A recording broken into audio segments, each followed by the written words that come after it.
Hey, what's going on, everybody? It's your boy Ben.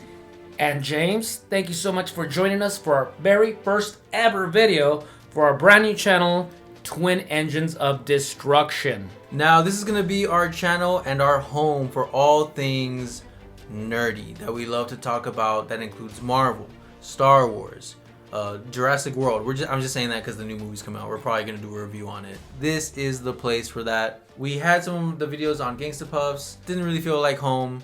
So this is the new home, guys. We're going to start off talking about Obi-Wan Kenobi. So we've been waiting for the show for a while. Okay, Disney Plus is it's knocking out these TV shows for Star Wars, and it's a little bit of a mixed bag. Of course, Mandalorian season 1 and 2 that we previously reviewed on Gangsta Puffs, we love it. Book of Boba was a train wreck. So here we are with the first 2 episodes that they gave us. Thanks for joining, guys. Get yourself a cold one. Let's get to it. Cheers. Yes, sir. The show's out. This is something we've been waiting for a long time. Anakin Skywalker returning. Hayden Christensen, our boy, my boy. I loved Hayden as Darth Vader. He's back, baby. Yeah. Along with Ewan McGregor as Obi-Wan, and I'm just so excited. Initial impressions after these first 2 episodes, I'm going to quote exactly what I put on Instagram. Follow me on Instagram, Gangsta Puffs. I am a little annoyed, enraptured with nostalgia, and cautiously optimistic for where this is going. What about you? To me, honestly, I was delightfully surprised. That's good. First things first, I don't like Jedi. I can care less about Obi-Wan. Just being real. I'm a bounty hunter guy. I'm a Jabba the Hutt guy. I don't like these Force factions. users. Yeah. So I had no horse in that race. And Book of Boba Fett was a disaster. My favorite character got so disrespected. Rest in peace, bro. My guy. So for me, I had zero. My expectations, there was none. So I watched it, and I gotta say, I was delightfully surprised. So first impressions, delightfully surprised, enjoying it. I'm not, I can't wait to see the next episode. That kind of guy. I'm not hooked, I guess you could say. I'm not, But I gotta say that it was a far more solid start than Book of Boba ever was. So I gotta give him props for that. And that's the thing, because Book of Boba Fett actually, for me, had a decent start too, kind of like this one. It felt very similar, like where things were happening that I was happy with, I was happy to see, but at the end of like the first 2 episodes, I was like, man, this could go either way at this point. And I don't know. I don't want to say, I don't think that's going to be the same with this. That's what I'm going to start off with saying. I don't think this is going to go the same way as Boba Fett, Book of Boba Fett. I don't see how that could be possible. With Hayden Christensen coming back as Darth Vader, we're going to get some new Darth Vader scenes, him being a badass in his prime, like prime Vader, full of hate, baby. He's full of hate. It's pretty cool to see like this PTSD version of Obi-Wan, like really like struggling with the past of what happened with him, between him and Anakin, and the Jedi and the Sith and everything. So doesn't it like somewhere near the beginning, it starts off with like an Order 66 flashback, no? Yeah. And that's great. We can't get enough of those. Especially James. Order 66 is my favorite moment in all of Star Wars. So, yeah, I was like, oh, that's awesome. I love it. Yeah, they did a good job of retelling that and showing some more scenes from that. Really good stuff. The way it started was pretty promising. The first episode was pretty good. I was pretty happy after the first episode. After the second one, little annoyed. Not so much. All right, so beginning episode 1, this is directed by Deborah Chow. In fact, she's been the one in charge of everything when it comes to Obi-Wan. In fact, it's not going to be an ongoing series. This is a very limited series. You're not going to hear... episodes? Yeah, and that's it. 6 episodes, that's it. I like that.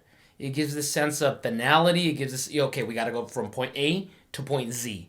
And that's it. There's no, we'll leave a cliffhanger for the next season. No, I like the fact you're telling a good story and just focus on that story. Okay? No need to marvel it up with the post-credit scenes. Just tell the great story that you want to make. So I like that. Deborah Chow also, she directed episode 3 of Mandalorian season 1. Yeah.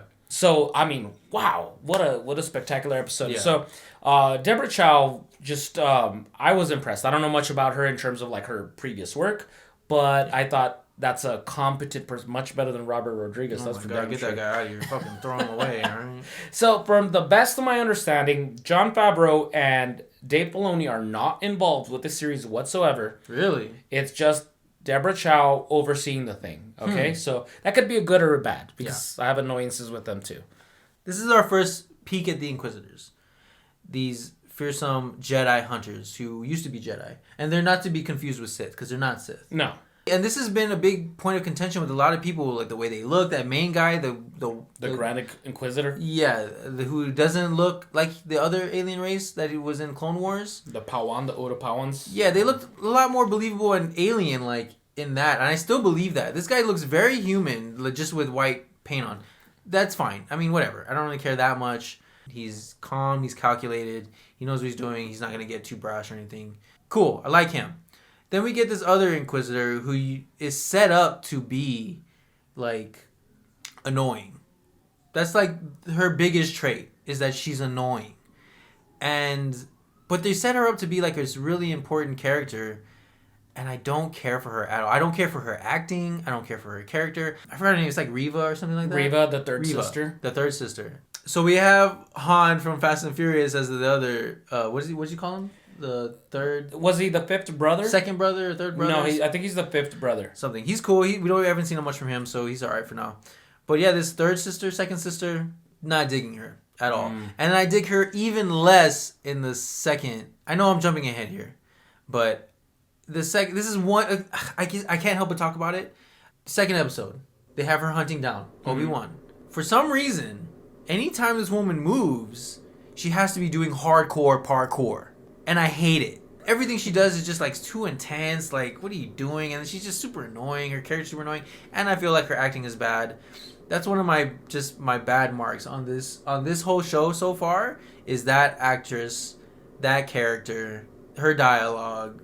Yeah, and it's pretty obvious that she's the main villain. Not the Grand Inquisitor, not the other one. Well, she's the main villain for now. Yeah. They want to make her seem important for now. But basically, like, she's the co-star.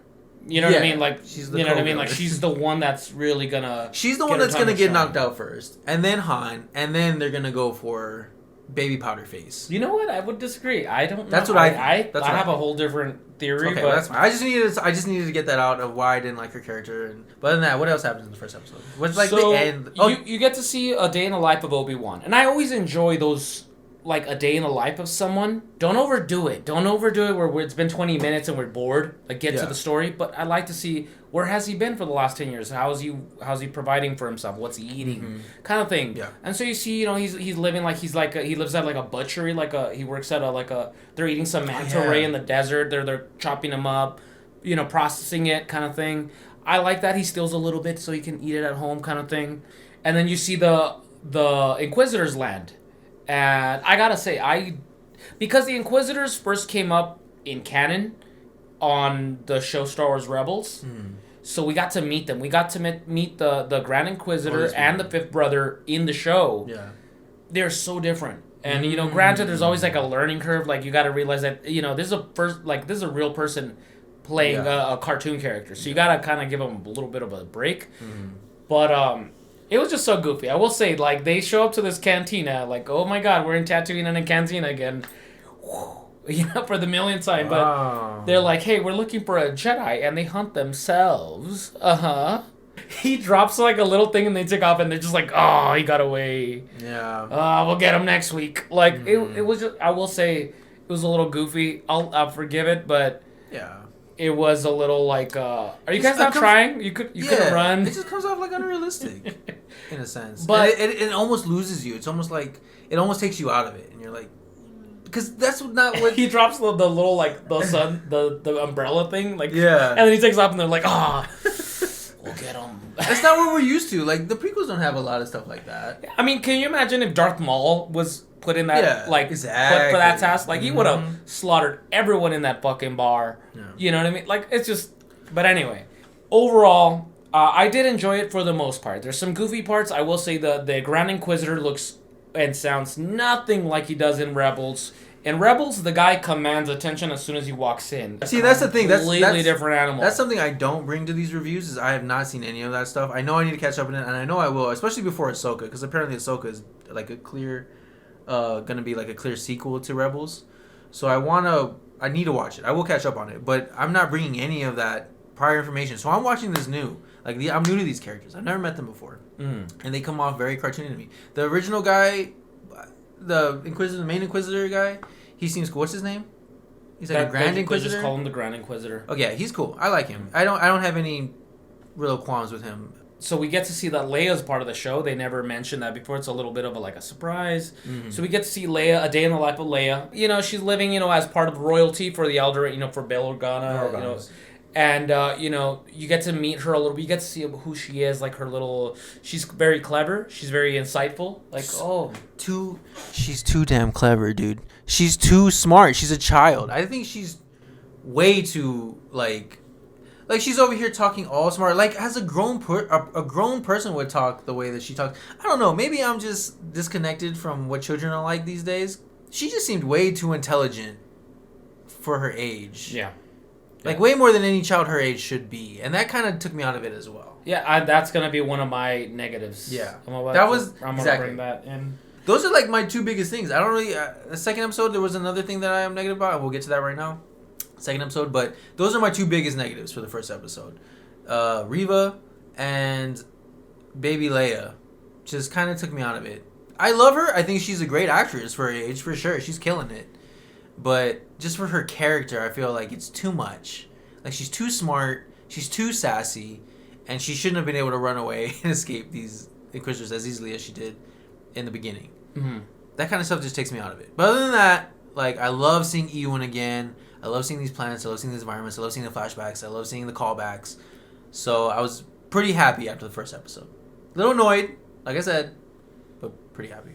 Okay, so out of 1 to 10, what are you giving the first episode? After 1 to 10, I'd probably give it like I want to say like a 6 or a 7.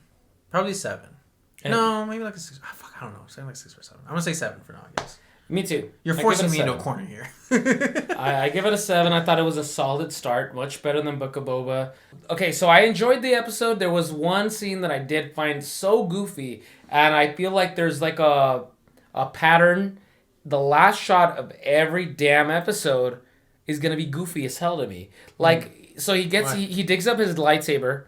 Bail Organa is like, please go, my daughter. Like, does she not matter? Yeah. So he gets his lightsaber. He clips it on his belt, and then he's like gonna go fly like the space bus to land to the other planet, Yedu. And then he like reaches for his ticket, and then like his lightsaber is just like right here, like it dangles. So the camera shows it. Yeah. And I'm like, Inquisitors have been on this planet for like a week. That's the last thing you want to flash. But they just want to show the audience, like, oh, he's got it now. Yeah. I understand the dramatic. It was a reveal, like, oh, he's carrying his lightsaber. My boy's now. on it. He's on the mission. He's strapped.